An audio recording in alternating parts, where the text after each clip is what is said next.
Welcome to Marsha's Plate. This is an interview episode where we talk to friends, family, other community members, and anybody else we want to talk to.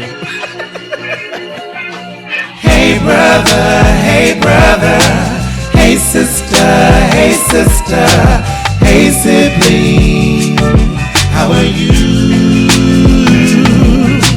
Hey brother, hey sister, hey sibling, how are you? Hey, how you been doing? Just checking in today on you. Hope that the joy...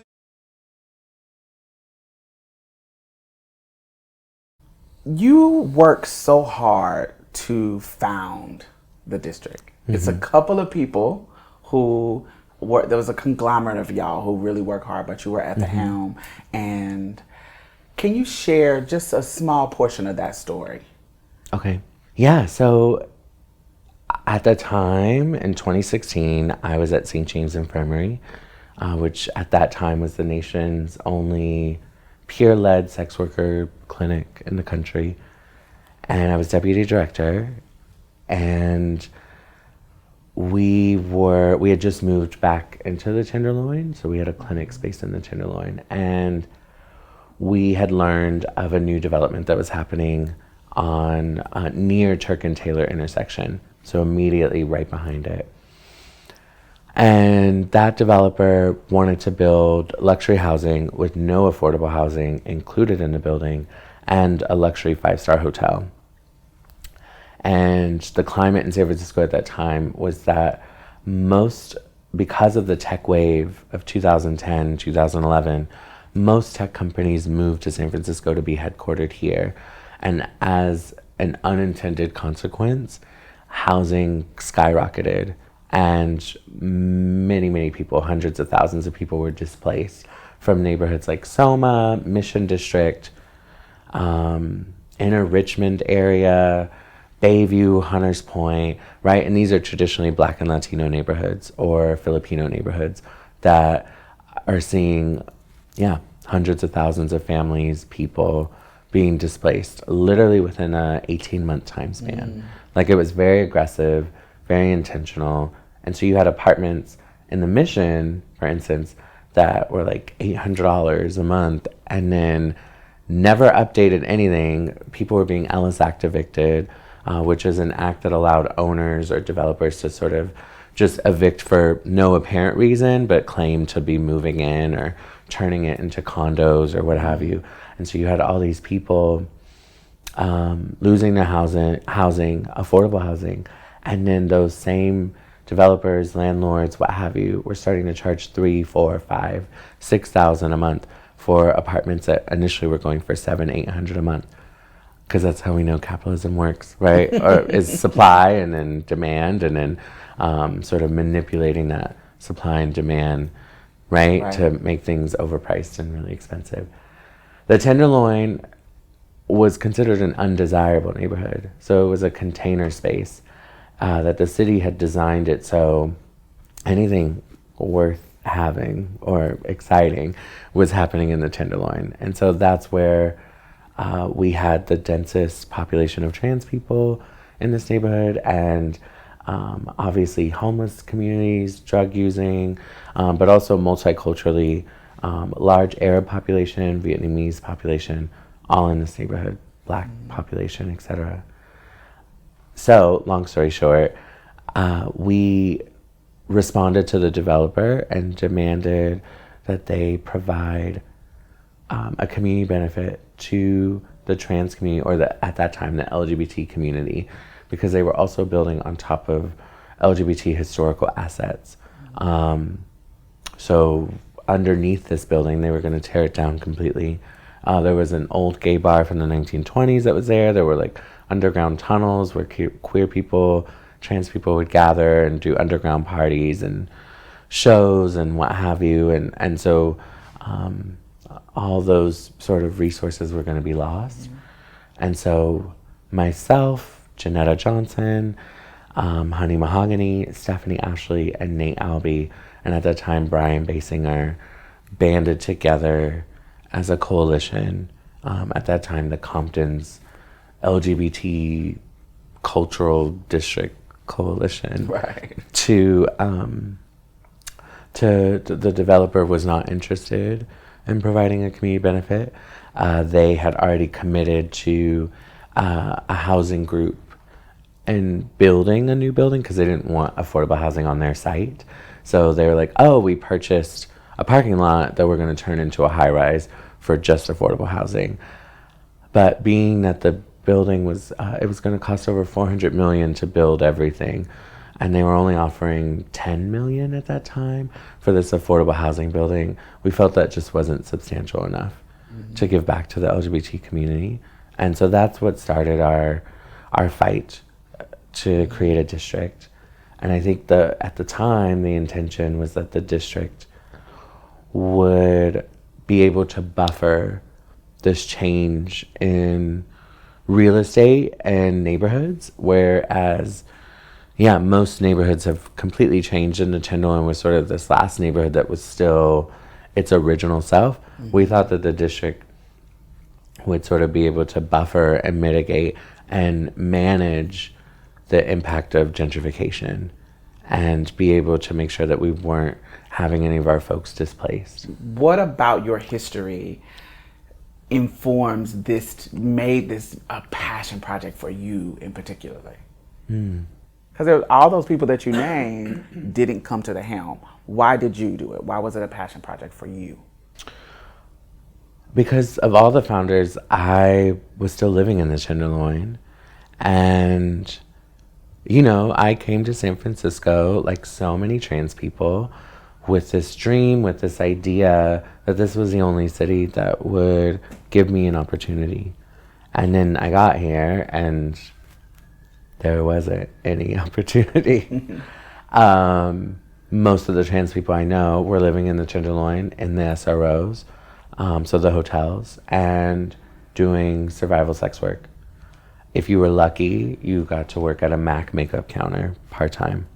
And if you were even luckier, you got to be an outreach worker at an HIV prevention organization. And that was it, right? I didn't see, especially Black, but also Latina trans women, I didn't see us having any other opportunities outside of those three.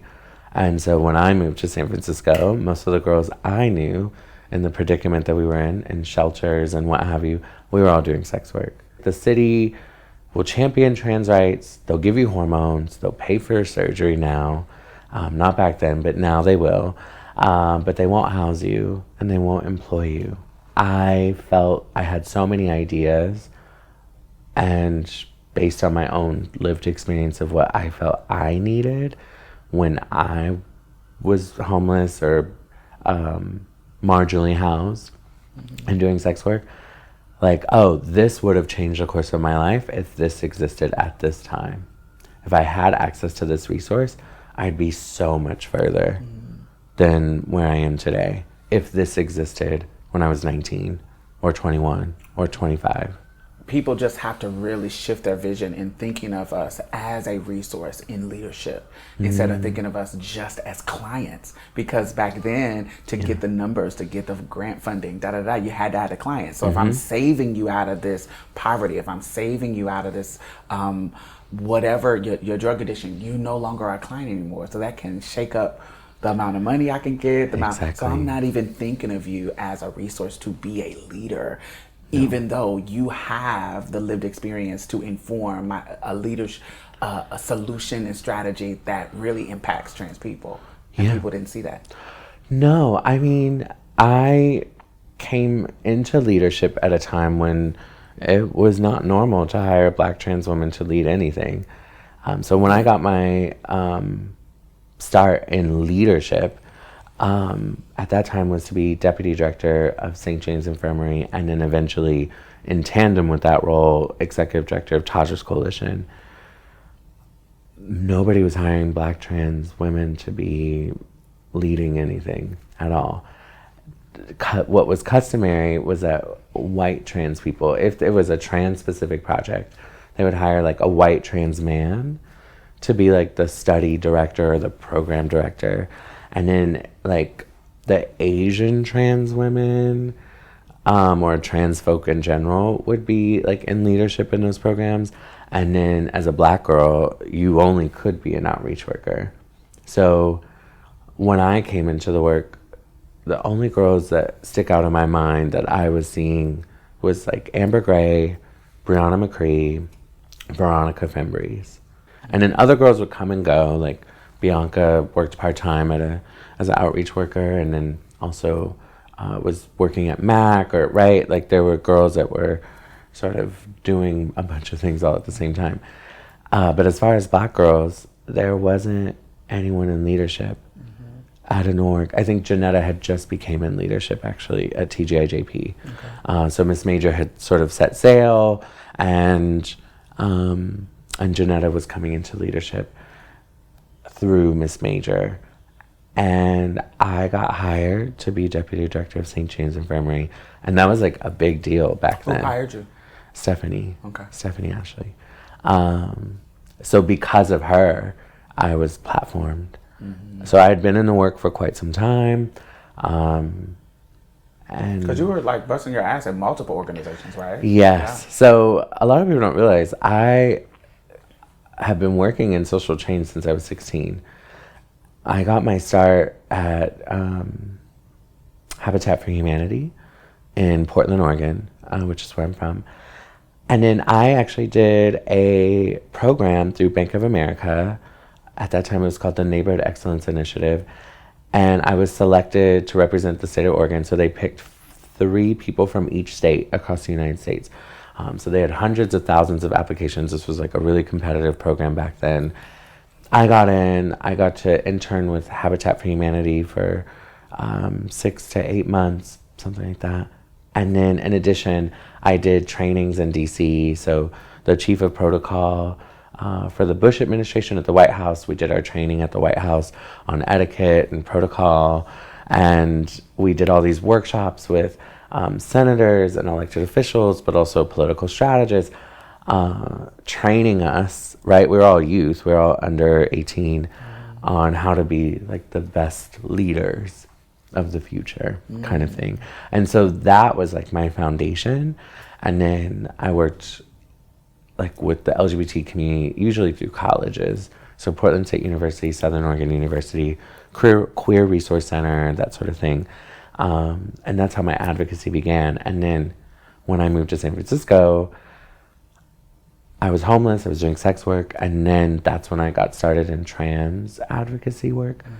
I got my start at Trans Thrive, which is a drop-in center here, and then eventually worked like at the LGBT Center, and then worked for San Francisco State University, and then worked for UCSF for a number of years, coordinating their research studies for trans people, and was like HIV test counselor at the same time for St. James Infirmary for many years. So going into the bathhouses and the stroll, the track, whatever, and doing testing, STD testing, all the street fairs.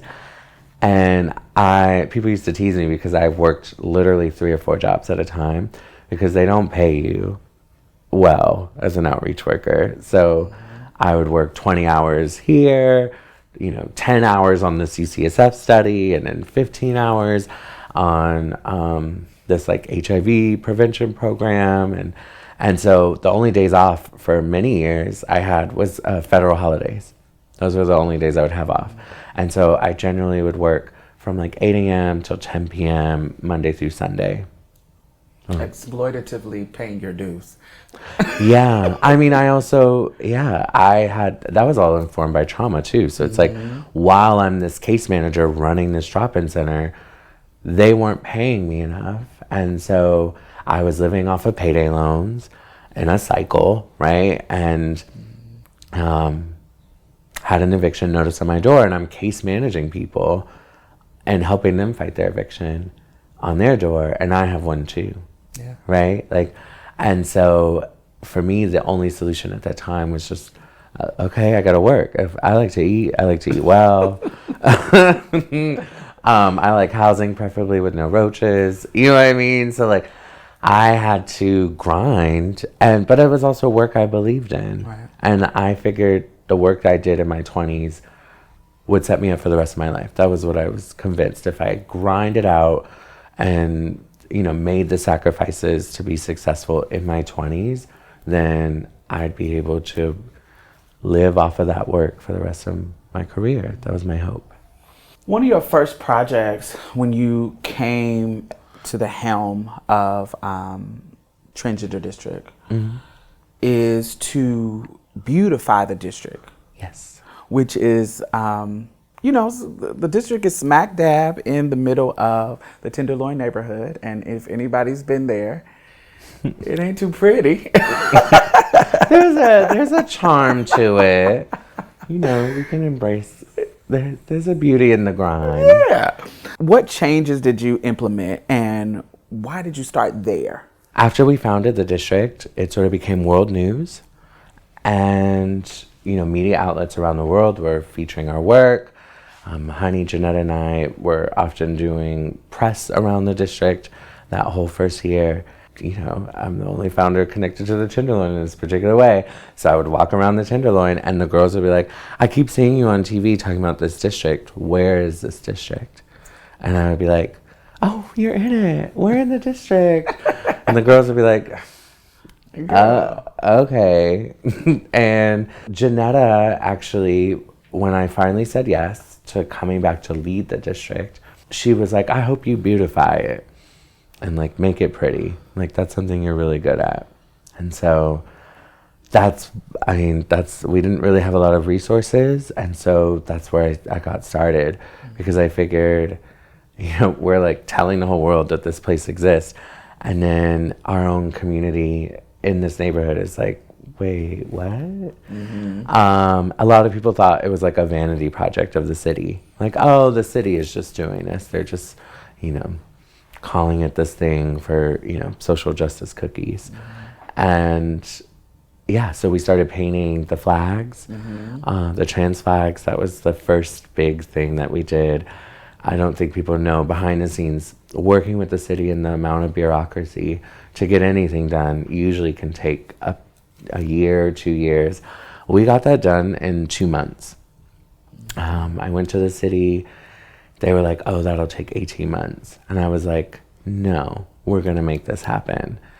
We fought tooth and nail, and we finally got the city, and at that time, the director of that department, to move mountains so that all the light poles could be painted with the trans flags. And then eventually we did the banners, we've planted trees, and then there's stuff the community hasn't seen yet. So around that time, we fought for trans pride crosswalks to be painted in the intersections. And there's numerous construction now, and I think those things will launch in 2024, 2025, right? But we fought for that in 2019.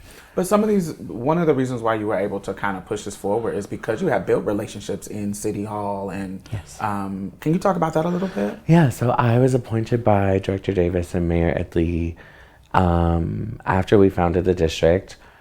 I just didn't have a desire to really stay at St. James anymore. Stephanie was leaving. We both shared that we were leaving on the same day to lunch with each other. I have something to tell you. Oh no, I have something to tell you. Oh, well, you go first. And it was Steph Joy had been with St. James since she was a teenager, and she was in her early 30s and was like, I need my next thing. And her next thing was housing. She really wanted to work on affordable housing. I felt like I had cut my teeth in social change in a very grueling way, which is, running a drop-in center and a clinic and a street outreach team and name change clinics and several, offshoot programs and a harm reduction center and safe syringe access site, right? That's the umbrella of St. James. And I was 27. And so I just felt like, I'd like to do my next thing. And I was being considered for an appointment by the mayor's office. And then I don't think that fell through. And then Director Davis and I, she's the director of San Francisco Human Rights Commission, and she really loved my work, and she felt I should be a part of the team to work on LGBT policy. And so I was appointed in December 2017 to serve under her in City Hall and the Human Rights Commission, overseeing LGBT policy. And I love that job. It was complicated. I was in my Saturn's return. I was going through it. I was questioning everything. Like, am I meant to be in a cubicle every day? Like, there were definitely like challenges. But I love the work that I was able to do in a government context. So Honey had an opportunity to leave the district. So she was leading the district since we started it. And she decided to go work for at that time, the supervisorial candidate, Matt Haney, who was running for District 6 supervisor. And so she went to go work for him after his election. And so we sort of swapped places. So yeah. So that time where I was in City Hall, I got to obviously make connections, and I understood how local government worked. I had also did the Women's Policy Institute program through the Women's Foundation. So I had sort of this training and a policy lens, and then pivoted and was able to apply it working in City Hall and treating every single thing like a policy issue. Right. And so you use those kind of connections to say, hey, I know you said it's going to take 18 months, but no, we're going to do this in 2 months because I know you can. Yeah. I think that's powerful. After the founding process and after you took over after Honey, you started like this, it was like 3-member staff, right? It was like you, Sean Green, and Janelle Lester. Mm-hmm. And it has grown now into this place of professional development for multiple trans people, from that time. Can you, it has created more jobs. It has created not just a job, but a well-paying job for multiple people, and volunteer opportunities for the queer community at large.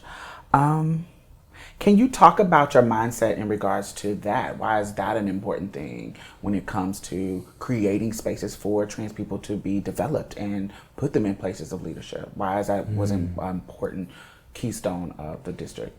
I think what was really important to me is that while we had this wave of visibility and, I'm like building this organization from the ground up. So it started with me, and then I took Sean to lunch and brought Sean Green on board. Thankfully, he said yes. And it was just him and I for quite some time. And then as I was able to fundraise, we were able to start expanding staff. Something that was really important to me was giving trans people upward mobility, because I felt like most of the nonprofits in San Francisco, they hire you they get a grant, then they hire you because they need a trans.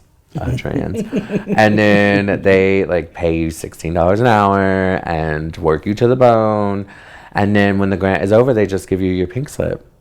That's happened to me and so many girls over and over and over again. And they don't really develop you in terms of leadership, and they have no desire to. It's not in their best interest as an organization to do so, right? They hire you in leadership if you have a degree or what have you, and if you're a black trans woman, you better have a PhD and all this experience and what have you in order to get in the door and be considered. Otherwise, you're just kind of typecasted.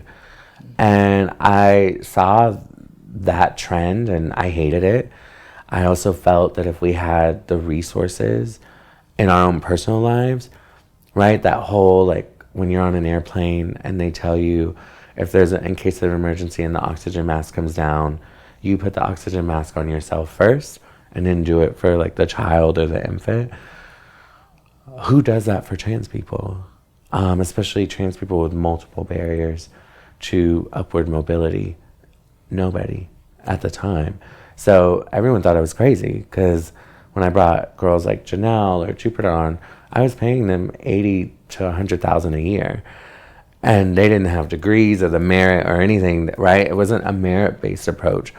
It was this idea of I need you to work super hard because we're small, right? And we have a lot of work to do in this community, and a lot of people are counting on us to push forward some changes in terms of what we can access as trans people.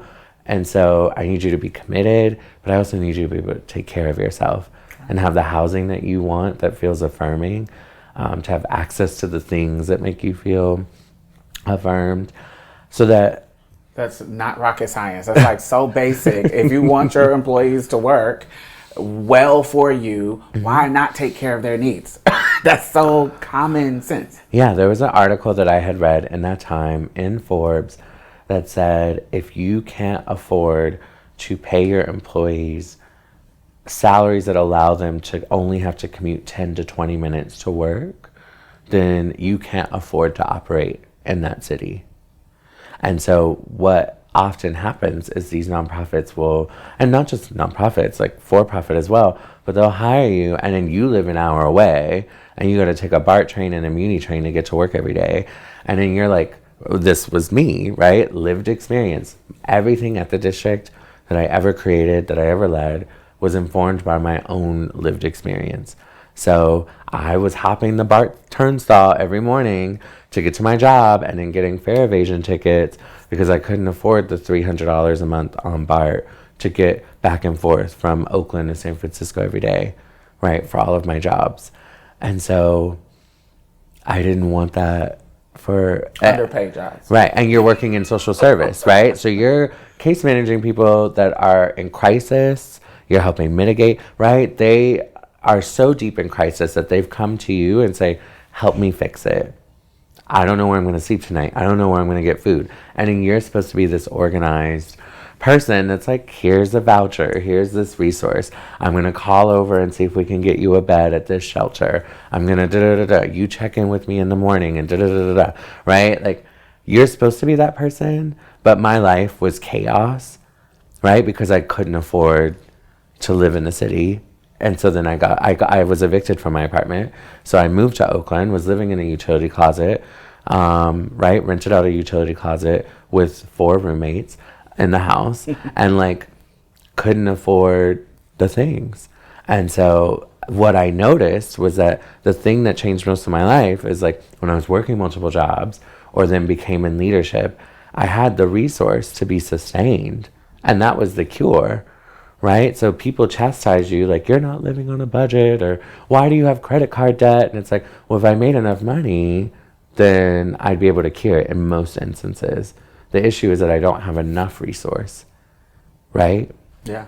So when we started hiring people at the district, what was important to me was it was professional development. I was treating it like a fellowship. So it's like you get your salary, you work super hard, but you're also learning things along the way, hopefully transferable skills. So I was enrolling all the staff in professional development opportunities. All the staff had to do some sort of institute training program in addition to their work at the district. And I figured the trade-off was like, you make 6 figures a year, I make sure everyone gets a bonus at the end of the year, I make sure that, you know, we have fabulous staff retreats or whatever. And benefits, health benefits. Right, we're paying for your co-pays for your surgeries. And all the things, and you have premium world-class health benefits. And yeah, in exchange, I need you to grind out and learn some things so that you can go out and do your thing in the world. That was the idea.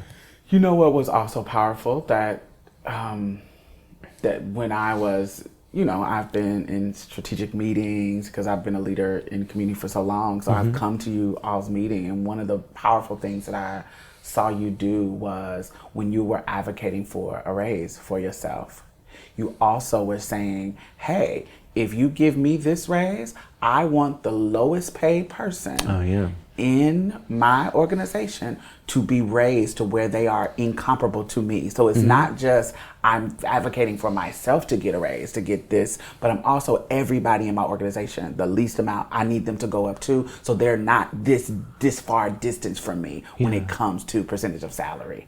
That's powerful, because who is doing that? Not many people. They're not. No. They're really just fighting for themselves. But you literally work. Sometimes I regret it, though. No, you don't regret it. We'll talk about that later. No, I don't regret it. I think that was my personal conviction because it was an accountability. I believe many leaders for profit, nonprofit, it doesn't matter. Yes. Because there's such a scarcity mindset, and then there's like a lot of ego and arrogance of like, oh, I'm up here, I'm the CEO, or I'm the whatever. And, you know, your lowest paid staff person usually is marginally paid, right? Think your janitor, your front desk person, your, right? And yet they hold so much of the work, right? And I didn't like that. And I wanted to make sure that we practice what we preach. And so I didn't want to make more than 2 times my lowest paid staff person in my mind. That was sort of the number I came up with. And the reason why was because if I want to raise, and I need to hustle to fundraise so that my team is okay. But more than anything, as a person, everybody around me, I want everyone around me to be fabulous. I want everyone around me to have things. Like, I don't like that energy, and we meet people like this in our day-to-day lives, but like that energy of like, I'm supposed to be the most fabulous person with the access to the things and no one else can, or what. I don't like that. That's weird. Everyone around me eats. Yeah. Right? Like, we're a unit, we're a team. Especially because I've always run sort of, in the district's case, a very small org. Cost of living is high. And then trans people, it's expensive being trans. It just is. It's expensive being a Black woman. It just is. And so, you know, my lowest paid staff oftentimes were the most entry-level positions where we would hire people with multiple barriers, and they were Black trans women. And they had surgeries they wanted to get. They needed stable, safe housing. They needed things. Yeah. And so, yeah, why not? Like, I don't know. That's what I believe. And people thought I was crazy for that. Like, still to this day, people are like, oh, you overpaid everybody. Or you, but it's just what I believed. Yeah, that's wild. That somebody would even come out of their mouth. As far as, especially people who have like these equity politics. That's what equity is. It's about, you know, that these people are some of the most marginalized people. I've seen you hire people from the street. Like, I've seen you say, I see you here, you're dedicated to this job. What if I bring you over to my team? I've literally seen you do that, and it changes that person's life. We have people on the team now who was living, you know, with, you know, just in different situations in other states, and they came here and they're in a whole different level of leadership, and it just changed their life and shifted it. And so I think that's powerful, especially when it's a party or politic to do that kind of change work. And I've always been proud of that when it comes to you, because I've even seen you take a pay cut so that everybody, when it was shaky in some of those years, and you take a pay cut so that everybody can still get their salary and still get their benefit. I've seen you do that, and I think that's powerful as a leader, and that's why so many people trust your leadership. On the flip side of that, I'm sure you had times where you had to let people go. How did you handle that, and why? Or what were some people who may not who they were, but in situations where. Just kidding. This is not that kind of podcast. In those situations where you had to let people go, there's a lot of times people are like, oh my God, you're letting a trans woman go. You're firing a Black trans woman. And so describe that. How do you handle those situations? Okay, well.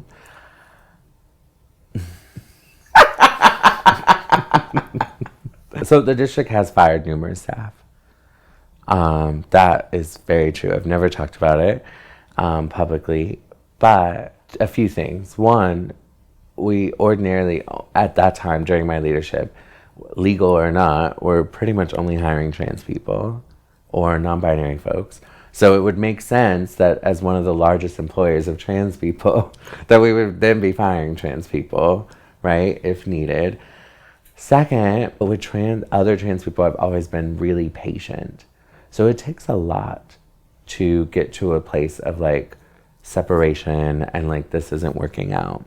At the district, there's no exception. Like, folks, usually by the time they've been dismissed from the organization, it means there's been numerous attempts and numerous sort of mechanisms used to salvage something, right? In that circumstance. We've had situations where there were just folks that weren't ready. I remember I hired a girl. She was working security at the mall. And I saw her, and she knew who I was.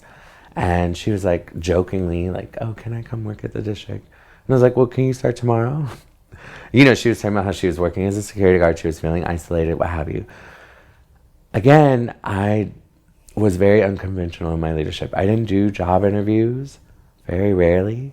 I would meet with you, and if my gut told me to hire you, then I would hire you. And I know that's probably not like the best situation, like lessons learned, but I just feel like I didn't want, you know, interviews make you nervous and palms sweaty, and it feels like a challenge, like you have to answer questions in a certain way or something. Like, I don't think that's an authentic representation of if someone can work for you. I have done numerous job interviews with people, 5 or 6, and then they come into the workplace and they're hell. Like, oh my God, like, how did you get in here?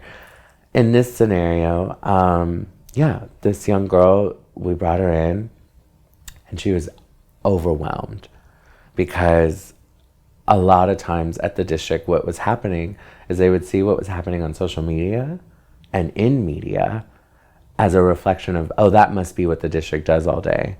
So it's like, there's like a video of me being like ringing the bell for the Warriors game, and the team is sitting courtside, or there's like videos of us raising the flag with the mayor, or me meeting the Queen of the Netherlands or whoever, right? Like, and so you see these like highlight reels on social media, and then you think, oh, that's the job. The glam. Right.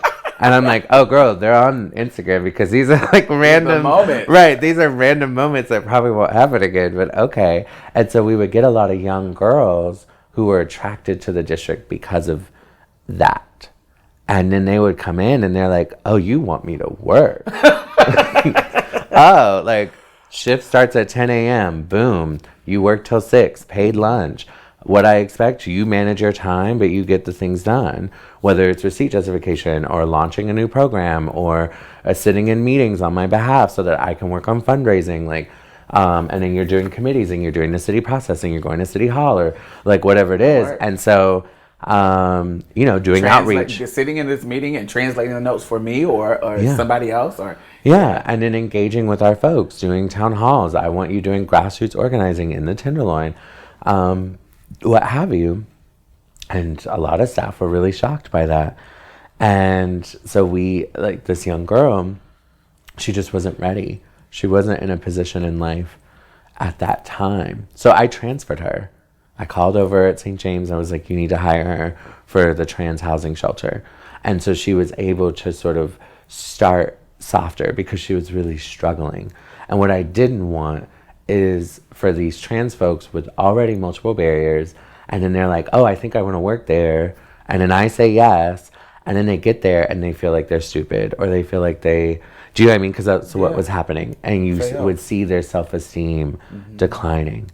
Yeah. And like, because the work was moving really fast, and often in those moments I didn't have the patience. Like, I'm not, often I can be very tough love. And then you also see other trans people in this space that are rising to the occasion.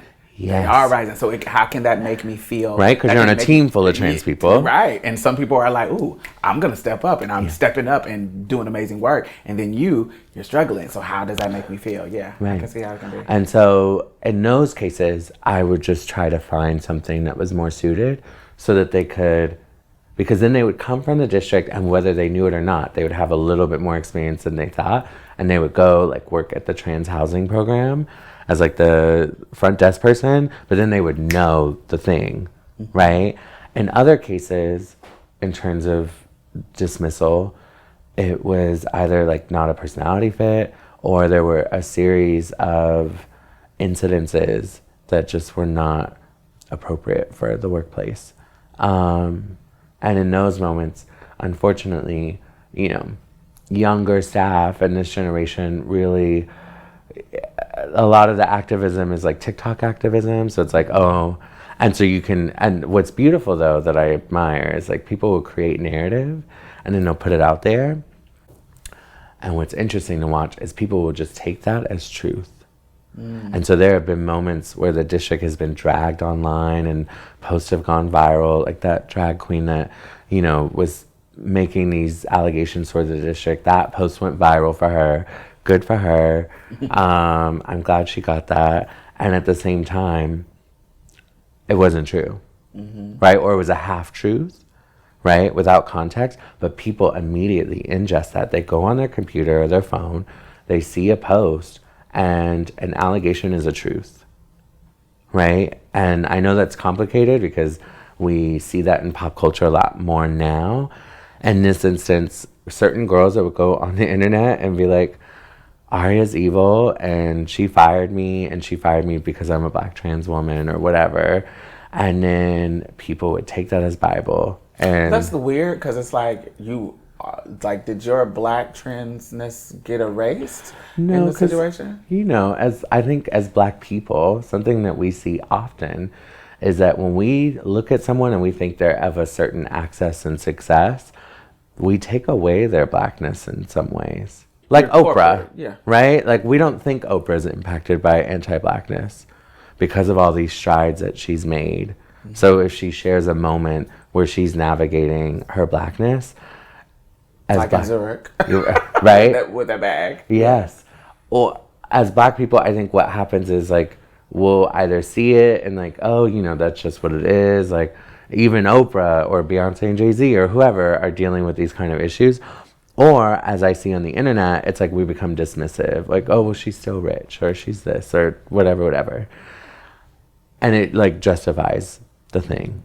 It's very complicated, the internet. This is why I try to stay away and hide under my rock. One of the things that I kind of broke my heart a little bit, I remember when Blanco Brown was murdered by the Walgreens security. During one of the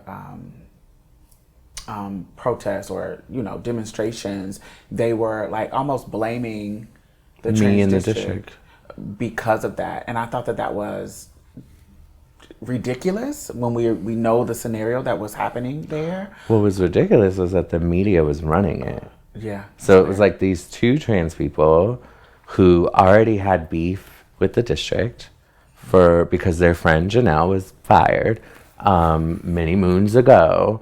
And so Corey Moreland and the other one, I don't remember his name, but they specifically said because of Aria Sa'id in the trans district, Blanco Brown is dead. And I'm like, first of all, I don't work at Walgreens. I wasn't even there. Blanco Brown wasn't connected to the district. So Blanco was, from what I'm told, was getting most of his support and services from Young Women's Freedom Center in Oakland and other projects, right? Not the district. The district also isn't a direct service org, right? So we don't have a drop-in program. We don't have hotel vouchers. We don't have food gift cards, right? That stuff exists for trans people. The district doesn't provide that service. So why is the district being blamed? And you named specifically. Yes. Well, I started to get used to it for me. I think what's tricky is like a lot of the hate, the backlash, the negative comments, the narratives around me. I got used to that for me. What bothered me was that it was impacting the district. It didn't matter that it was bothering me. It hurt. You've seen me, you know, have a moment where I cry about it and then I get over it. Like, at the end of the day, whether I wanted to be visible or not, I didn't, but it happened. And then this inadvertently became the life that I chose because I still work in that vein, right? And so I got to take the good with the bad, right? I am blessed. I live in my dream apartment. I have access to things. I've traveled around the world. I have a coin. I'm set. I'm good. Thank God. And thankfully, my work has been able to sustain me in that way. The consequences, people will have opinions and like the nastiest thoughts about you as a person, and they will never have met you. And you just got to take that. But that kind of stuff was really hurtful when the district gets blamed, because I feel like I'm human, but I created this cause that like has been uplifting and celebrating the trans umbrella from jump, and every action the organization has taken has been to uplift and elevate and celebrate and stabilize our community, right? So me as a person, sure, I have my issues, but like the org hasn't done anything. We've housed numerous trans people.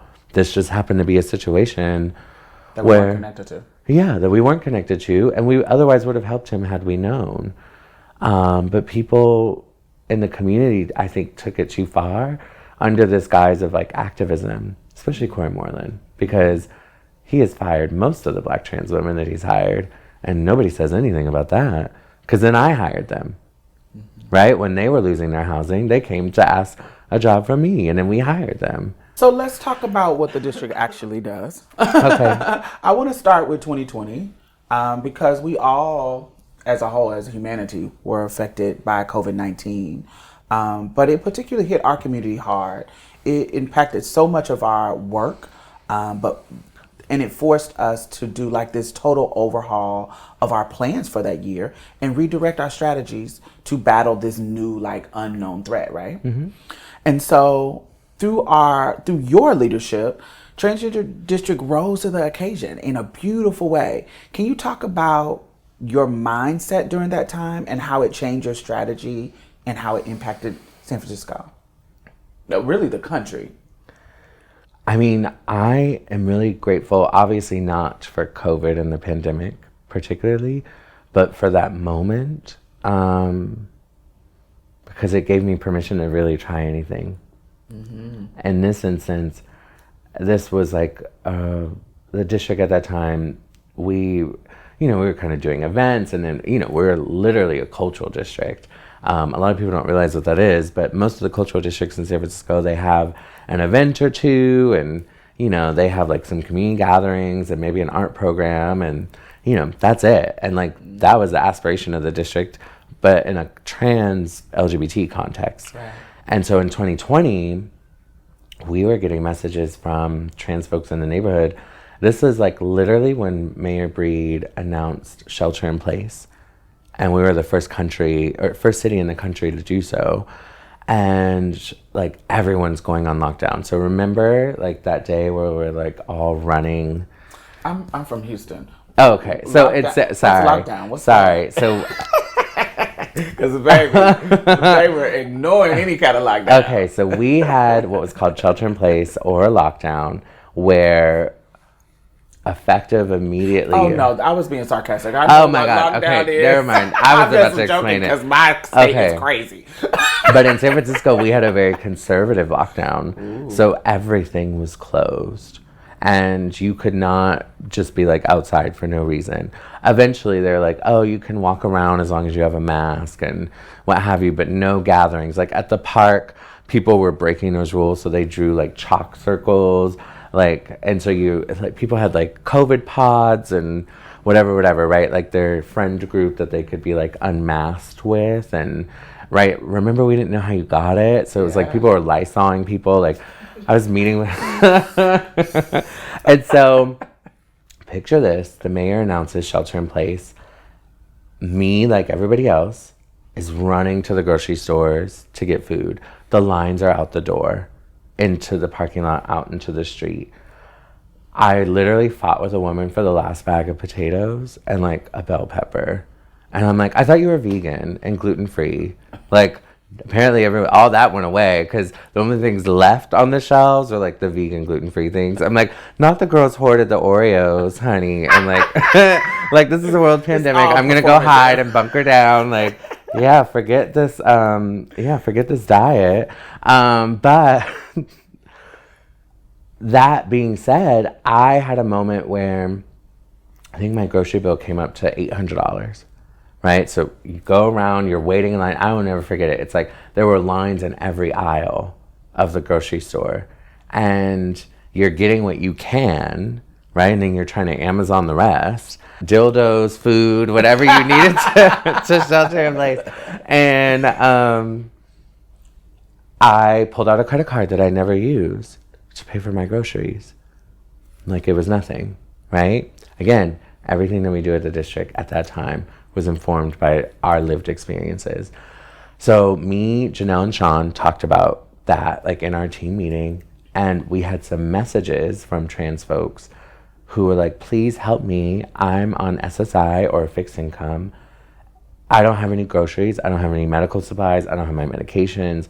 We're supposed to shelter in place, but I don't know what to do. this was long before a stimulus or anything, right? Government was like lockdown, and they hadn't created a mechanism to sustain or support our most impacted people. Right? So we got in so much trouble for this, but the next day we created a mutual aid fund, and we were giving out cash, right? But because we didn't know how you got COVID, we were like PayPal, Venmo, Zelle, all that, and we just started giving money away. So people would fill out a Google form, and I think the most we were giving out was $500, because that was like the cutoff before we would have to report it to the IRS or something.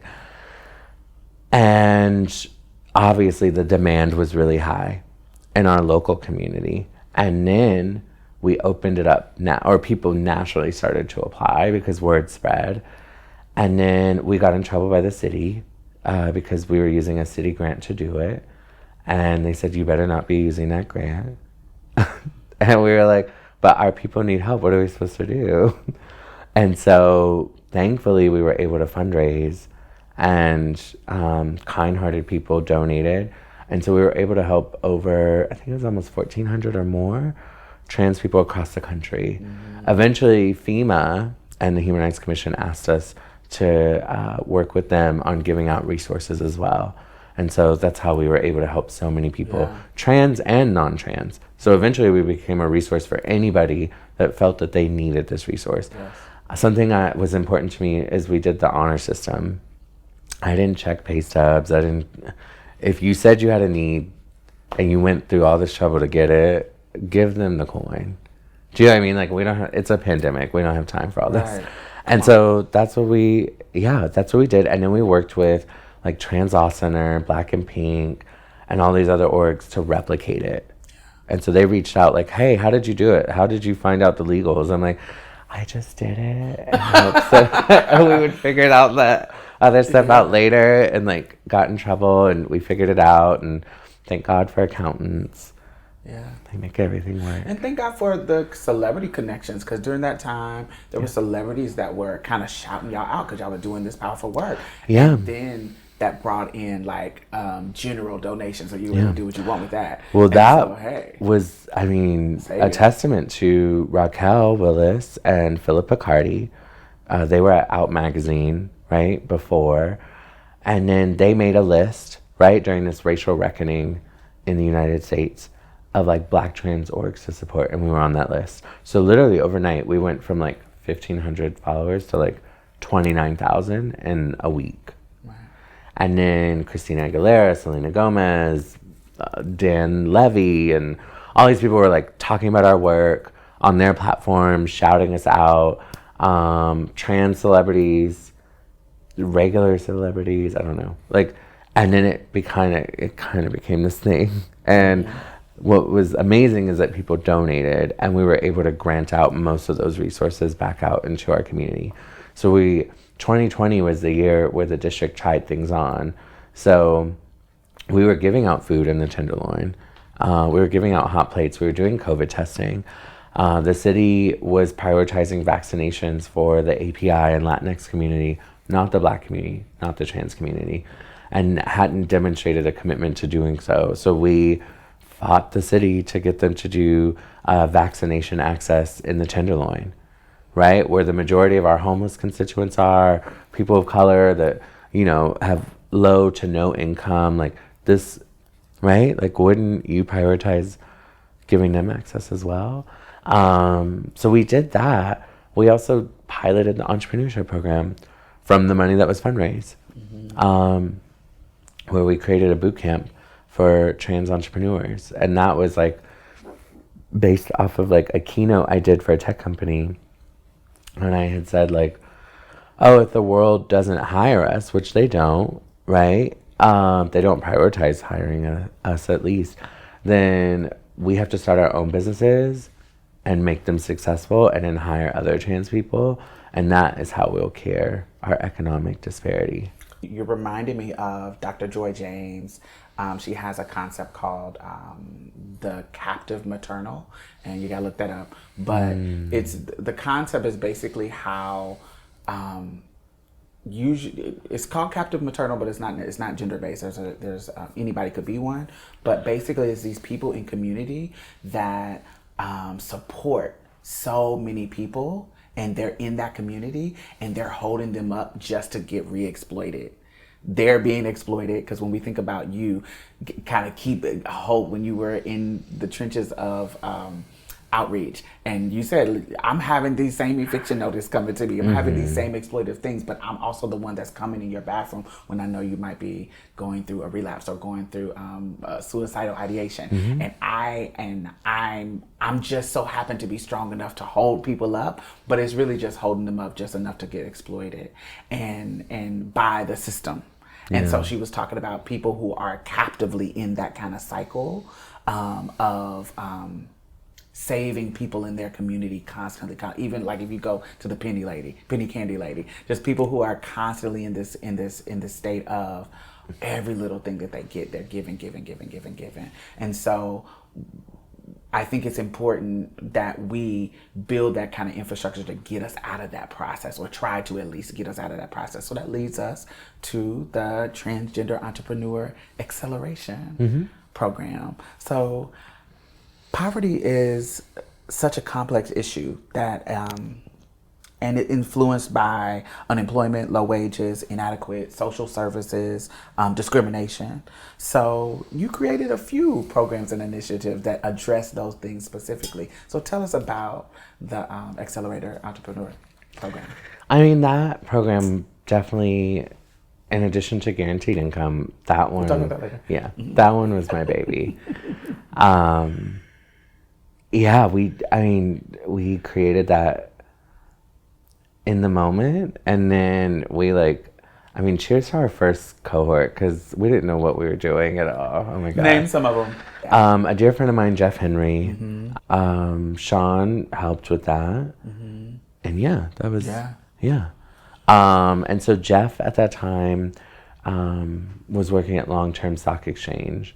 And so thankfully he convinced the owner to partner with us on this initiative, and we were able to pilot this boot camp. I wanted it to be like Shark Tank, I want to work for Diddy, that kind of vibe.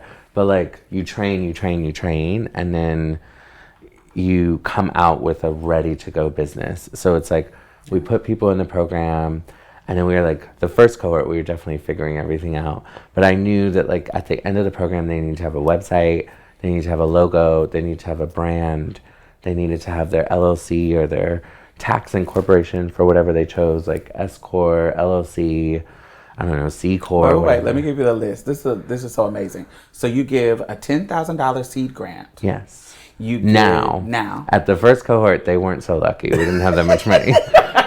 I think they got $2,500. That's all good. A lot of the first cohort messages, they were messaging me up until I left the district, where they're like, "Do y'all giving out $10,000 now? Do I get to come back?" I love that. So $10,000 seed grants, a sponsored website design, a sponsored graphic design with logo and branding suite, sponsored one-on-one business coaching, sponsored corporation documents, sponsored photography and videography to amplify the business, media coverage, sponsored boot camp that you just was talking about with Renaissance Academy. And this is all, each cohort is now is in the $10,000 each range, but it is to give you tools, and so you can just think about how my business can run and it can flourish. But these basic tools LLC or whatever, however they're going to do it, it kind of takes the thought out of that. And I remember as somebody who started my own business, that part of it as a creative, that's something that was overwhelming to me. Same. But for somebody to come and help do that, that's powerful. Because who is invested in trans business leaders like that?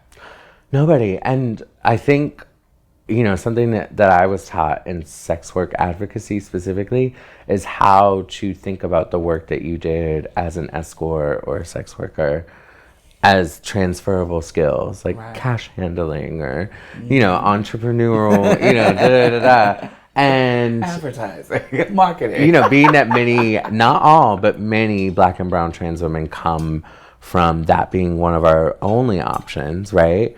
I wanted who gives trans people permissions to dream themselves out of the disparity that we have. We talk so much about the disparity of trans people that it becomes our tagline. Trans people are the most marginalized and disenfranchised people in the world. They experience high rates of violence and HIV and discrimination and unemployment and homelessness and da-da-da-da. And all true. Right? All true. But the unfortunately unintended consequence of all these research studies studying us for God knows how long is they put out this rhetoric, and that's what sticks. So when you meet people, how many times have you done a keynote, this has happened to me, where we go, we talk, and then, afterwards, people are super excited to meet because we exist, right? So they're so excited to meet you. They come up to the stage, and then they want to tell you about their trans child or whatever, and then they want to look at you and say, oh, you just have it so hard. Oh, you have such a hard life. That has happened to me numerous times, right? And I think it's happened to all of us in this work, and that's the. Did you hear anything that I said? Did you see the journey that I shared with you of how I got here? Yeah. And you in their mind, I'm like, you didn't hear the growth and how the opportunities I got here. I just came back from Paris. I just came back from here because somebody gave me the opportunity to dream big and do something more. So I'm actually not in that disparity anymore because I'm trying to tell you that this is how you get the ones who are still in it, how to save them. Mm-hmm. But you're not listening. You're too busy trying to. Right, because they don't want to. Because I think in the cis subconscious, there's rank. You are lesser than me because you're a trans.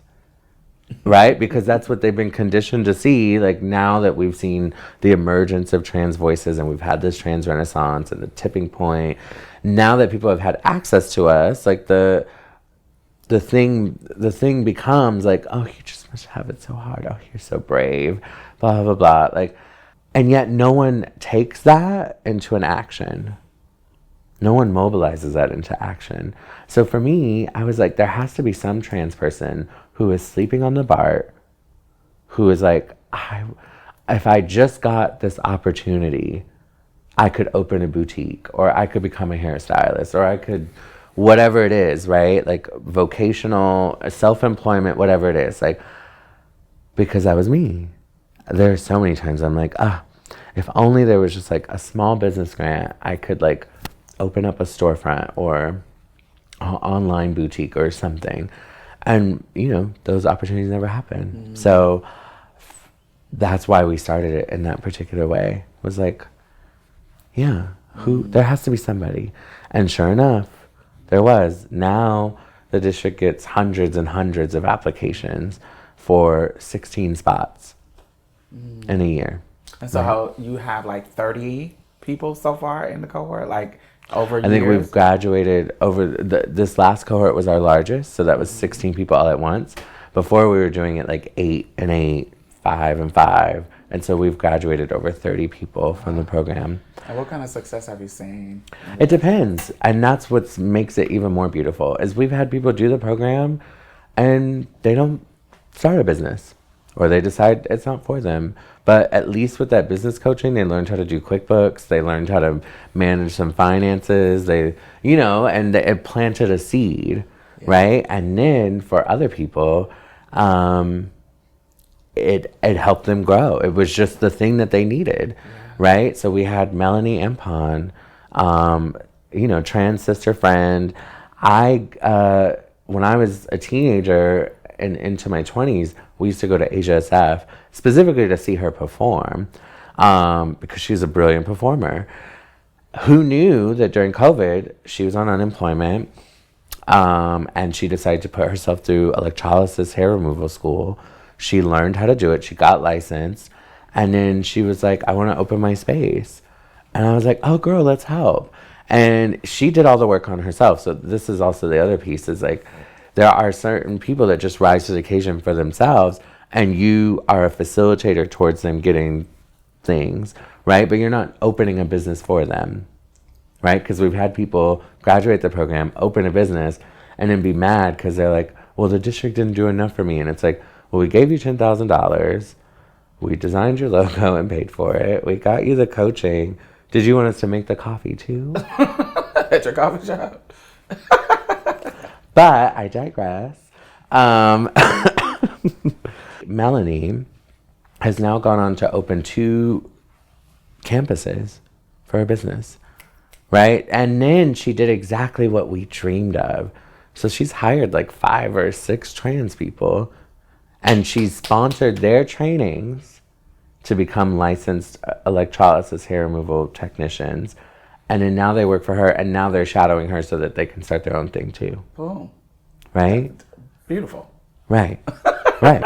And so all she needed, right? No bank would have done that. Do you know what I mean? Like now probably, because she has, Maybe. yeah, but like, you know what I mean? Like sometimes it just, you need that opportunity to pivot, and then you bring people along with you. How brilliant is that? Like, I mean, there were others that were also like, one of the participants opened their vegan cupcake shop.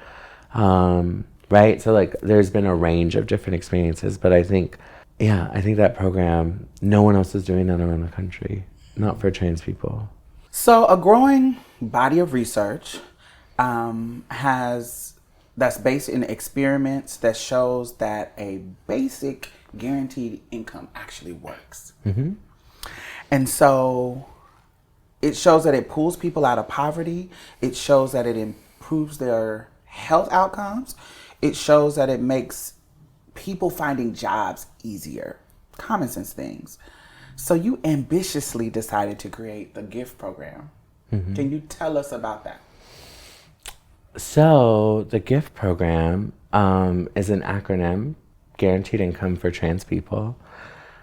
The inspiration came long before we ever launched it. It came in 2019. I had a founders retreat, and I had been doing research on guaranteed income, universal basic income pilots in developing countries. And I got into the research of Michael Tubbs, who was mayor of Stockton and was the first mayor in the country to launch a universal basic income pilot program.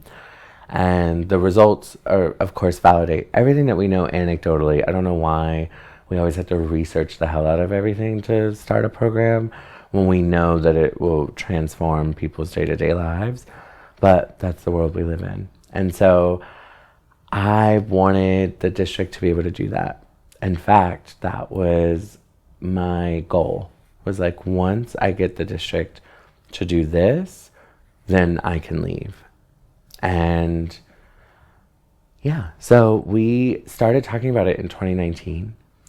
And then with the other founders, and then in 2020, the mutual aid concept, mutual aid is not new, neither is guaranteed income, no. Right? They're not new concepts. However, they were new for us and our budget and our, sort of geography and demographic. And I wanted to do one during COVID. I think the hope was to find a way to start it in 2020, and then COVID happened. And so we used sort of the framework to launch the mutual aid program. And then that snowballed into advocacy, where I was starting to do talks with different foundations, and specifically a forum around economic empowerment for LGBT people. I spoke at Horizons Foundation and sort of shared that my dream was to have a guaranteed income program in San Francisco for trans people. There were folks in city government who saw that, and they advocated to Mayor Breed to launch it. And so Mayor Breed launched 3 different guaranteed income pilots. I think one was for foster youth, the other was for pregnant Black, Latino, and Samoan, Pacific Islander women who were pregnant and low income, and then the third was trans. And so we started that program with Lion Martin Community Health Services. And of course, it didn't go the way that I'd hoped. So while it is a pilot, there were a lot of concessions that had to be made and a lot of changes that we had to make changes to. And I think now my advocacy is like guaranteed income cannot be facilitated by local government. I think it's better if it's privately funded, but no one would support it.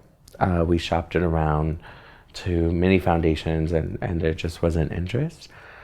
And the city is great in that, you know, they have the resource, but there were a lot of challenges. Who wants their guaranteed income to come from the tax collector's office, right? So there's lots of questions that our participants had. Many of our participants are undocumented and pending asylum, and so there were legal issues with that and getting the grants and the funding and what have you. But overall, it has been transforming folks' lives. And so we're seeing more people get stably housed, go to school, like community college, and get training or learn English and be able to move from being monolingual Spanish speaking to being bilingual, right? So on and so forth. So I think it's been really amazing that we've been able to do it. And other organizations are now trying to start their pilots. And it's just been a learning lesson and I think an innovative approach all at the same time. You talk about is getting people into housing and giving them a leg up. Mm-hmm. Homelessness here in the Bay Area is a huge problem. Yeah. With the rising rental costs and the multi-barrier to home ownership. So the Trans District created the HOT program for people who are right there at the edge of losing their place or close to it. And I thought that was brilliant because, you know, there's unlike in my city, there is, you know, not totally efficient, but at least it's something like SROs. There's different little housing programs here in the Bay Area. And you was like, since that already exists, those kind of things, let's get to that demographic that they may be working. They may be, they just not making enough money to keep them afloat in this. How can we, the strategy was to focus on that. Talk about the HOT program and why that was a strategy. Yeah. The HOT program. The HOT program is one of those programs that I think was before its time. It failed, right? So it's one of the programs that I'm like most disappointed by at the district because it didn't do what I had hoped it would do. But it did something. It just didn't land the way that I'd hoped. So we closed that program a year later. For those who don't know, the idea was when we think of housing, often philanthropy, other nonprofits, there's just a way that people do things just because it's already been done that way, or that's just how we do things, and then they keep it going, and I get bored. I'm like, we're stuck in a rut. But more specifically, who are we not helping, right? So all these organizations were launching these trans-affirming housing programs. There's Our Trans Home. Tasha's Coalition launched a housing program, and other nonprofits, like larger housing nonprofits, started doing, you know, equity-based approaches and identifying and providing, you know, housing solutions for trans people coming into jails and prisons, or, you know, trans people living on the streets, or what have you, right? And so when we think of housing and sustainability, we always think of those who are literally homeless on the streets, right? And getting them into housing. At the same time, there is a population of people who are struggling to maintain their housing, or they don't have access to keep housing of their own. And so I wanted to address, you know, specifically folks in the service-based industries and fringe economy. So your gig workers, your Uber drivers, Lyft, your food couriers, your rideshare people, sex workers, right? Housekeeping, right? People who are in sort of fringe economy and in service economy. So your barista, your local coffee shop, or the sales associate at the candle store, or whatever it is, right? The people that you wouldn't ordinarily think of, who are probably making minimum wage, and are not able to obtain sustainable housing for themselves. And then being trans as a barrier, again, when I lost my apartment in San Francisco, I then had to look for roommates. And I struggled because I would go on Craigslist and then people would like me enough to interview me.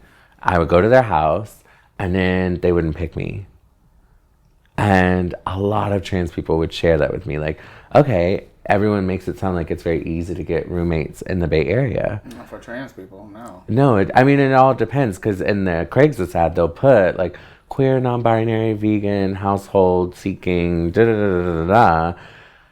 And then you show up and you're not their brand of trans, queer, non-binary, vegan, blah, blah, blah, blah, blah. And so a lot of our folks were girls who, it's like, oh, if you just got a job, then you would get your housing and get your shit together, right? And these girls were getting their jobs and then they had nowhere to live, right? Or they weren't living in environments that would allow them to actually stay in those roles. So it's like, imagine getting the job as a barista, but then you got to run over to the shelter at 3 p.m. to go for your bed and then go back and then come back at 7 to get your bed, right? Every single night.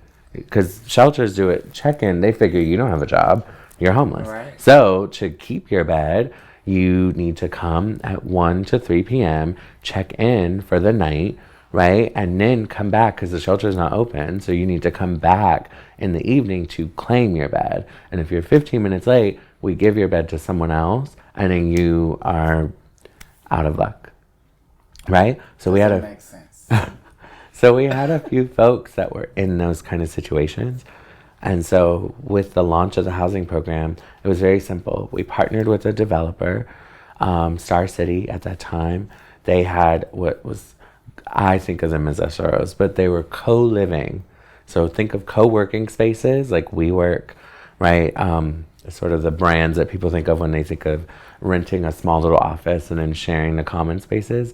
And that was the concept for co-living. So they would take, in San Francisco at least, these old hotels, gut them out, make them glamorous, put in like, stainless steel appliances, top of the line carpeting, pest control, all the things, right? And they'd make these beautiful like dorms, co-living, right? SROs, basically.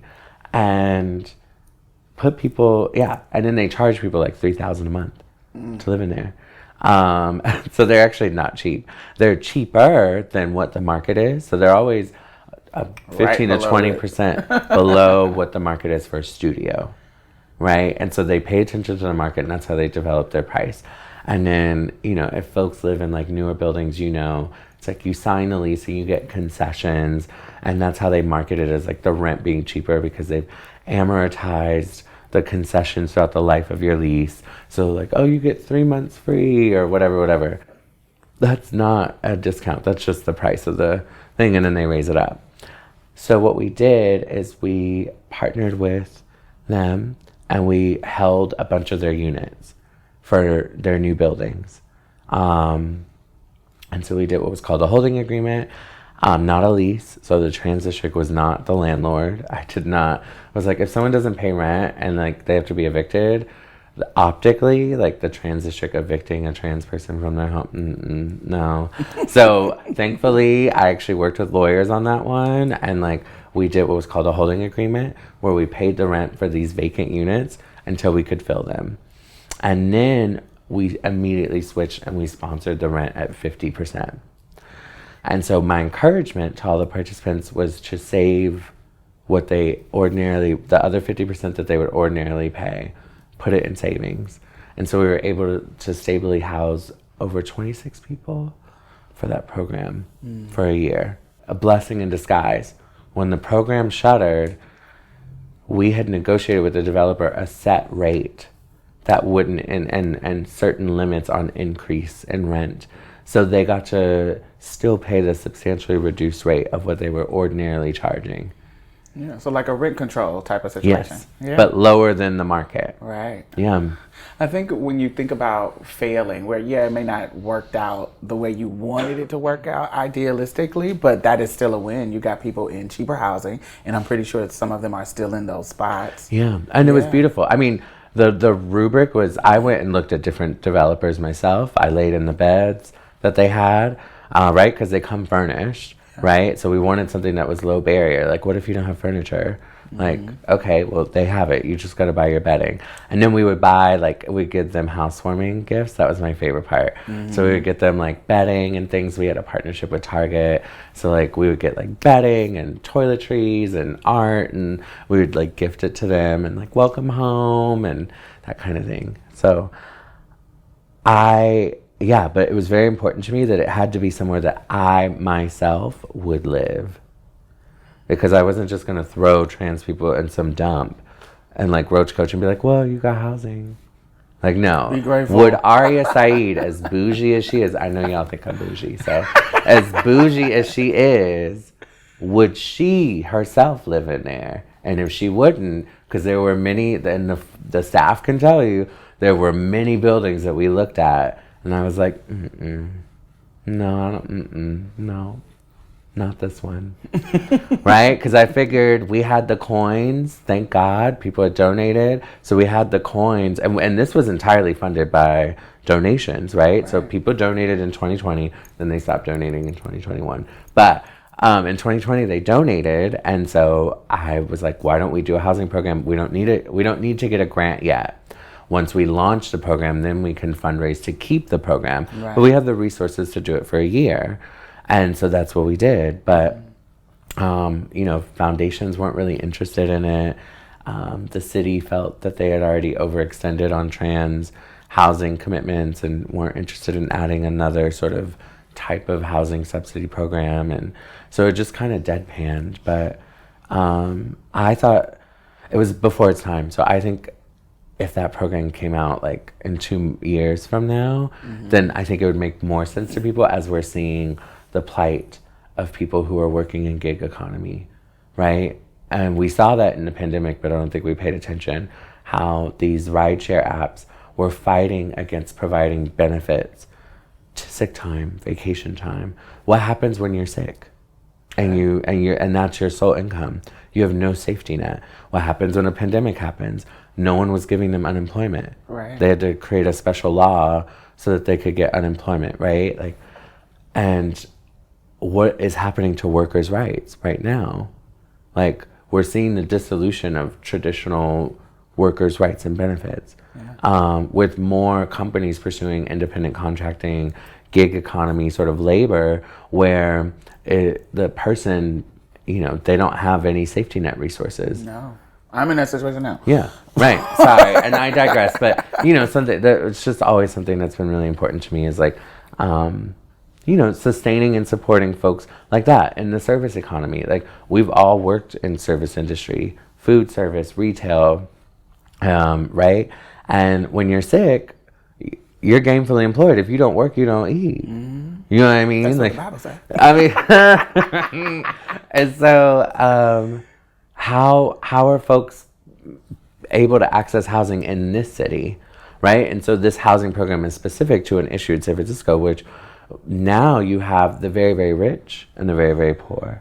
And so you don't have the working class and the middle class in between. They've moved out, most of them, right? And so, but often this is where you get your job, right? If you want to be a barista or work as a server or a bartender or hairstylist or whatever, you're usually commuting into the city to make your coins and do your job, and then you got to live way out. And so we wanted people to also be able to live in the city that they work in.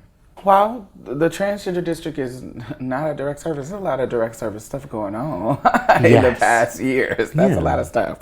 But let's shift a little bit and talk about some of the fun stuff, some of the cultural stuff that you created while you were there. During your tenure at the Transgender District, you created one of the largest trans musician festivals that I can remember, that I know of. So talk about that. Talk about the Riot Party. The Riot Party, oh my God, that was definitely like Sean and I's crazy idea. We had seen, I think Questlove he uncovered that documentary of what was it? Summerfest or Soulfest? Soulfest, Summerfest in New York. Yes. Right? And it was just like all these musicians like Marvin Gaye, Diana Ross, all these people like performing. Stevie Wonder, Nina Simone. And this was after the riots, right? And so that was like aligned with us. But we had this daydream of doing a music festival for trans artists. And we specifically wanted it to be amplifying trans musicians and and just like celebrating the culture, like the modern culture of trans community with this like historic preservation piece of educating the public on the Compton's cafeteria riots of 1966 and just sort of the history that trans people and queer people in this country have, and having to sort of fight and advocate and uprise against law enforcement and government for discriminating against us, right? And creating laws that were anti-LGBT or anti-trans. So we wanted to fuse that together, but we wanted to treat it like a residency. So we wanted it, like, what space do we know where trans artists, who often are overlooked always in the music industry and performing arts, right? And give them this opportunity to share their work with an audience that understands them. And then also a space for them to meet other artists and collaborate. That was the dream. Mm-hmm. And so we're going to start in 2020. We were like super juiced about it. And then COVID. And then we converted it. So we did the Winter Gala in 2020. And I think people were shocked because of the level of production. You co-hosted it with T.S. Madison. Yes. And everyone was really shocked by the level of production. Because we like pulled out the big guns and like figured out a way to make it. Because I was uncompromising. I was like, my vision is that it has to be like the BET Awards, like in 2020, where all the artists had like pre-recorded their like visual content. Because everybody was trying to figure their online shows out and all that kind of stuff. And like at that time, I don't know about Houston, but in San Francisco, it was starting to get a little like kitschy. So it's like you tune in and you want to support the queens and the nightlife performers, and it's like someone on their like iPhone 6 propped on a roll of toilet paper and they're like dancing in their hallway, and it's like like it just got it got really kitschy, and it was like, oh well, it's COVID. But I figured by December 2020 we should have gotten adjusted, and we did. And so we booked everybody that we could think of. And we wanted it to just be like a love letter, obviously raise funds for the district, but more importantly, we knew people were back on lockdown, at least in San Francisco. Again, it's the holidays, people couldn't really travel, and we just wanted to spark joy. So we had you, T.S. Madison, we had Nomi Ruiz from Jessica 6, we had Dawn Richard from Danny Kane, who's not trans, we had Lion Babe, who's not trans, right? But like, we wanted trans people, but also allies. And we also wanted trans people to be able to say they've worked with these other artists who are celebrated in mainstream pop music, where they otherwise would not have had that opportunity. Right. And so we had this roster of artists, and everyone just like understood the vision and like put their best foot forward. And I think that was like one of the best moments. And then the Riot Party. We had Katie Couric introducing some of the artists. Oh my God, yes. Yeah, we had Katie Couric. Who else did we have? We had India Moore, we had Eves, we had Tess Holliday. Oh my God, I can't even think. We just like pulled every like cat out the hat that you could think of for that celebration. And people were like really warmly like celebrating it, and like because of that, there were trans people that performed that were able to get opportunities on things like Pose or other things, like because the cast of Pose was watching at home just like everybody else. Like I really loved that like everybody got really into it. We had like live comment streams. So like it was a beautiful moment for the community to like come together. The Ordinary skincare brand sponsored. We had like a LGBT dating app as well. Like it was really cool. And so once we hit that ante, we had to level it up, and we did the Riot Party the last couple of years. One was like outdoors, street festival vibes, and then the other was last year's at Hibernia. And I'm really proud of that. I think it hasn't gotten as much love and support, at least from social media and the media, that I thought it would, I guess. But I think it's just, we have to remember to support trans artist. Yeah. And it's hard because, you know, where do you go to find all that? And so that's why we wanted to put it in like this festival. Before the Trans District, one of the first things that I worked with you on, we did a state of emergency event at the Commonwealth of San Francisco, and we had an amazing conversation about, you know, just some of the harms that were coming against trans people at that time, because there was a peak, increase in murders and towards violence. Black trans people. Yeah, and so it was hosted by Honey Mahogany, me, and Tony Michelle out of Atlanta, because, you know, we were from the South, and the concentration of some of the murders was really, particularly at the time, Texas, my state, was the highest one. And then Louisiana, Georgia, Florida. And so you went on to create with the district, that was your own separate project, but then you went on to create some amazing conversations about like the state of trans visibility. Oh, I love those series. Hollywood and politics, and, you know, tell us about that series. Oh, goodness me.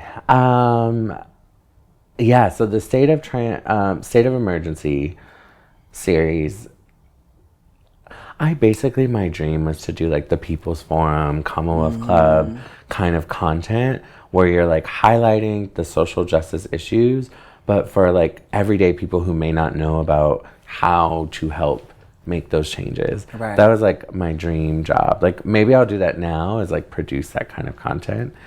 But we did the roundtables. I think we were supposed to do 3 and we ended up doing 2 for Pride. And 2021? Yeah, 2021, we did the State of Transgender Visibility.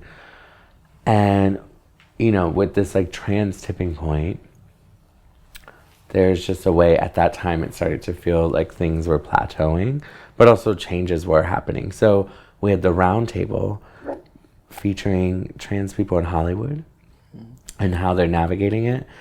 And if you haven't seen it, go on YouTube and find it. But it's really illuminating. We had Amaya Scott, who had just came off of the television show she did. We had T.S. Madison, who was sort of coming into her power in Hollywood. And then we had Zoe Luna. She had been celebrated and sensationalized as like this trans actress in the craft. Right. And then she sort of talked openly and honestly about what happened after that. Exploitation of it. A child trans star, basically. Yeah. Of being a child star, being exploited by your family, and, you know, who's booking you, right? Because you're sensationalized. You know, I love when things shock me, but, you know, I thought it was just going to be a general talk, and we were going to talk about, oh, what's the perks of you being in Hollywood, what has changed? And babies, Zoe came in, popped us with tea. Zoe, Amaya dropped some things, and I think it showed, like, you know, I just wrote about Angelica Ross, and how I think we wrote for Refinery 29, and we titled it Angelica Ross's Own American Horror Story, being a Black trans woman in Hollywood, and how the gatekeepers of Hollywood will gaslight you, right? Oh, I'm doing this for you, I'm trying to uplift you, but then put you in a contract where you can't work, right? And you can't take other work. And then you're like sensationalized and you're underpaid, and and then how many roles are there for trans actors, right? Like, I mean, we could dive deep on that all day, but like wanting to have a space for those kind of dialogues openly and honestly, just to be archived, to be documented. So we did the same with politics. Chase Strangio had just did the Supreme Court victory. In 2020. Amy Stevens versus Supreme Court or whoever. And they just won. And so we wanted, and then we were seeing like the rise of trans people running for office. So Honey Mahogany and Mariah Moore were actively running. And Sarah McBride had just won. Yes, she had just become a senator, and I can't remember who else we had. I mean, Andrea Jenkins. Yes, Miss Andrea Philippe Jenkins. Cunningham. Yeah. And I think it did a brilliant job of just highlighting their stories and their journey, and what needs to happen in order to create a world in which trans people can exist without harm. During your tenure, there had been a peak in trans death, and we did lose one of our team members at the Trans District. So along with supporting community in that kind of way that we have described, there was many times that the Trans District stepped up and supported some of like the funeral services of trans people, and even just taking the helm of actually organizing the services for some of the people. And so can you talk about that work as well, just for a little bit? Yeah. It was one of those things where I felt that if our work had not reached them when they were alive, that the least we could do with the resources that we had was usher them into the next plane or to heaven or whatever you believe in. Like that our trans siblings should be doing that for us when we pass unexpectedly, right? And so something else that was happening is we were seeing these upticks in this increase in violence against Black trans women specifically. So there was a young woman that was at that gas station being beat up by the 15, 16 men, right? And that video went viral. Men and cis women. Yeah. India Dior. Right? So you see that, and you see that video go viral. At the same time of George Floyd being Yes. murdered, and at the same time of Tony McDade being murdered in Florida. And in China Gibson, and right, these moments where trans people are being harmed or murdered, it goes viral. Bianca Hill. We got so many names. Yeah. You get Bianca Hill being attacked by the police in Kansas City and then killed a month later. And then no one checks on them. Yeah. Right? So what was happening is we'd see these murders of Black trans women, mostly. And then it's like all over the media. The community is organizing around it. And then you reach out to the family, like, do you need support? And nobody has contacted them. I don't want to cry, but like it would bother me. Because it'd be organizers that we know. It'd be these girls, I don't want to say names, but these girls that jump in front of a camera anytime something happens to us, and they're trans themselves, and they're trying to take the opportunity to be in the limelight and promote themselves and their work and whatever. And so you see that, and then every news article, every LGBT media outlet is running the story. You know, you have these organizations that are well-resourced, millions and millions and millions of dollars in endowment, and they don't do anything. They just report the numbers, right? Everyone quotes Human Rights Campaign's website for the statistics around trans people. Human Rights Campaign has more money than most of our nonprofits combined, and they don't reach out to the families to cover the burials of fallen trans people, right? And like, so we were doing this out of our savings. I never talked about it publicly until now. I used to resent when people were like, what does the district do? And I'm like, what doesn't it do at this point? But in that regard, it felt weird to do it publicly. But yeah, we basically had this quiet bereavement fund, and I would reach out to the family, and then more often than not, no one had reached out to them except media, right? And so now they're on the news, right, talking about their daughter's death or what have you, and they're like, we can't even cremate her. We don't have any money. Do you know what I mean? So we would usually cover the cost to help them with that. And I think with Ivory, it really hit home very differently. So Ivory worked at the district, and then she went and worked at the trans shelter, and yeah, she overdosed, which was completely unexpected. As soon as she had been missing for, I think, a week and a half, and the staff at the org, not the leadership, just they thought she called out sick and just wasn't showing up. But her peers went to her apartment and they found her, and then they called us, and then I came straight back to San Francisco to find her mom. So I worked with JM and Pal and finding her mom. We couldn't find her mom. Then we did, and then, she needed support of her own. And then, of course, the community was, I think, I don't know. Yeah. And I think this highlights what I want to thank you for.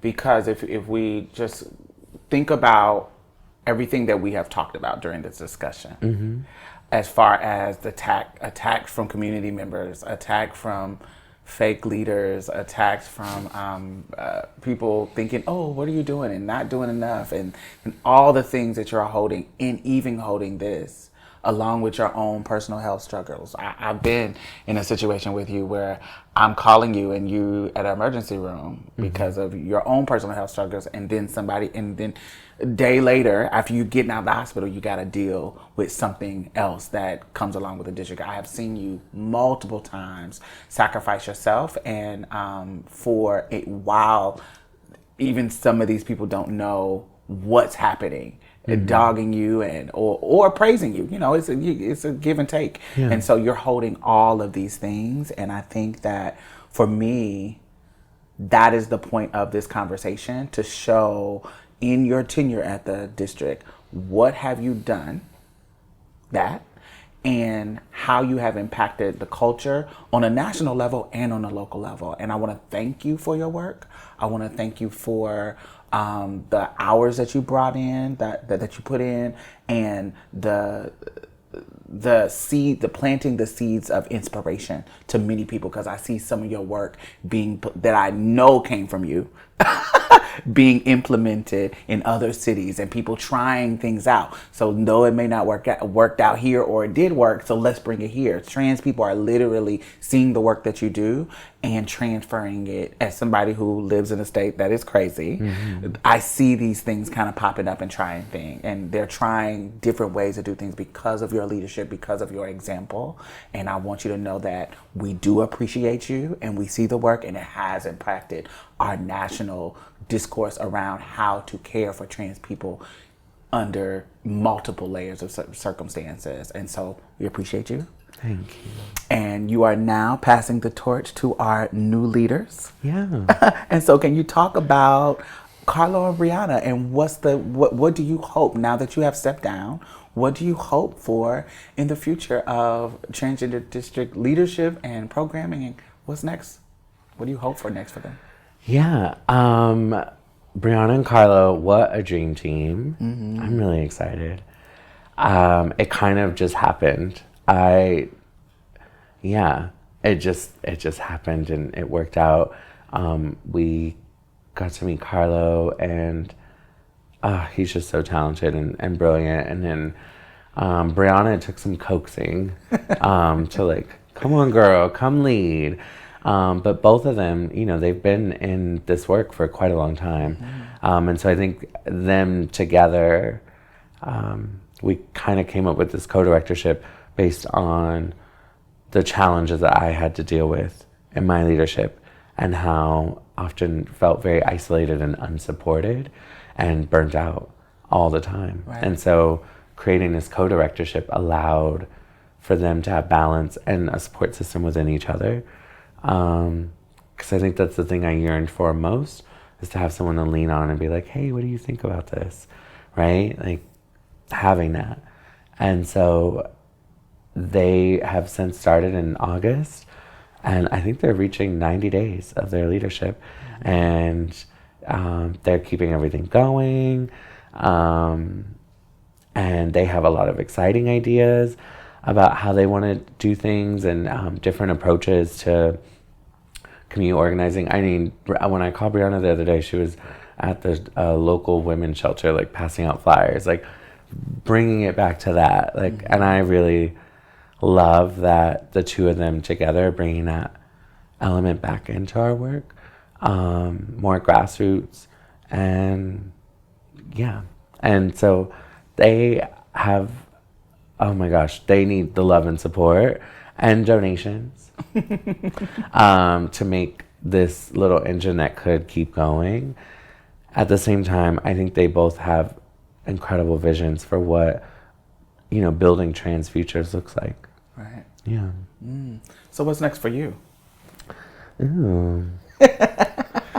I'm still sorting that out. I feel like I'm falling into something, actually. I had thought I would take this like extended break. And I mean, a plan was to go to like France or Portugal for a few months and like, you know what I mean? Like, and I still have these personal goals maybe it'll happen. But you know, the coins kind of, you know, started dwindling and, no shade. That's what happened when you. I mean, no shade. It's like, you know, I had to start consulting. But I'm consulting with organizations right now in the South who need all the resources and love that they can to really lift the work that they're doing. And I'm helping them with fundraising and communications. And I'm still doing my own platform kind of stuff here and there.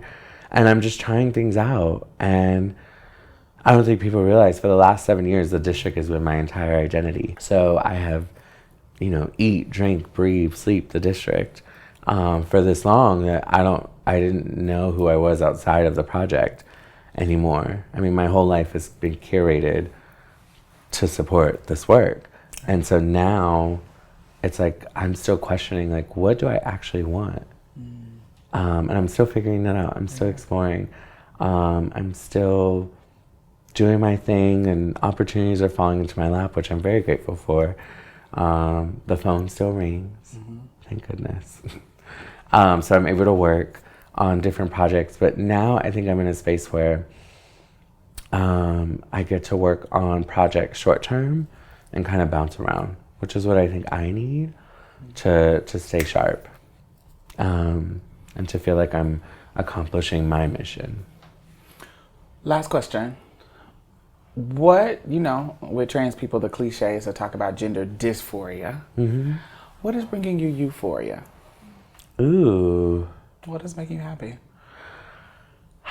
What's making me happy is, I know this sounds like diva-ish, but waking up without an alarm clock and letting the sunlight wake me up has been really refreshing.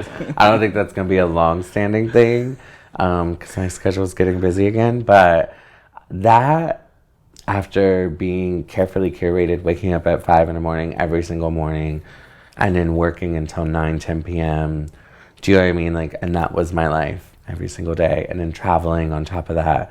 And now, like, eating 3 meals a day instead of just like one big meal or 2 meals or I don't know, whatever. Like, there's been a lot of changes that have made me feel a lot better.